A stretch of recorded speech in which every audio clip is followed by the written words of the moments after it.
Padre Angelo, il frate buono visitato da sorella morte il 20 giugno alle 4 del mattino. Lui, che l'aspettava, l'ha presa per mano e se n'è andato con il sorriso che tutti conoscevano. Eppure di lui, che visse facendo dono di sé, molto è rimasto nel cuore dei suoi tanti figli spirituali che accorrevano da tutto il Veneto per incontrare la sua parola in confessionale. Una pioggia di messaggi ancora affolla di ricordi il sito internet del convento di San Daniele a Lonigo e ringraziamo i frati minori che il 22 giugno hanno condiviso il nostro servizio su Frate Angelo, che ha raccolto più di 4.000 visualizzazioni. Ieri poi i frati hanno condiviso altri 2 servizi degli amici di Rete Veneta sul Frate Buono e in poche ore insieme hanno raccolto più di 3.000 visualizzazioni.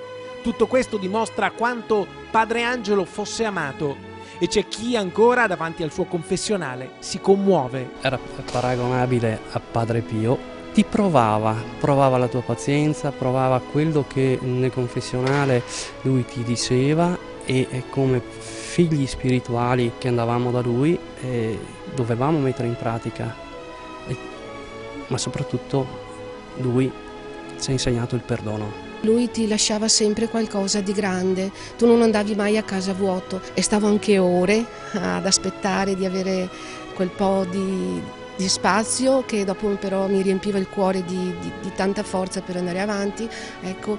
E dopo con gli anni, con i bimbi, con tutte le preoccupazioni eccetera, magari stavo anche 3-4 mesi senza venire, però era sempre un tornare a casa. Cioè, anche questa era una parte della mia casa, ecco, e perciò veramente sono felice, grazie Signore di avermelo dato e che io possa veramente ricordarlo e farlo ricordare.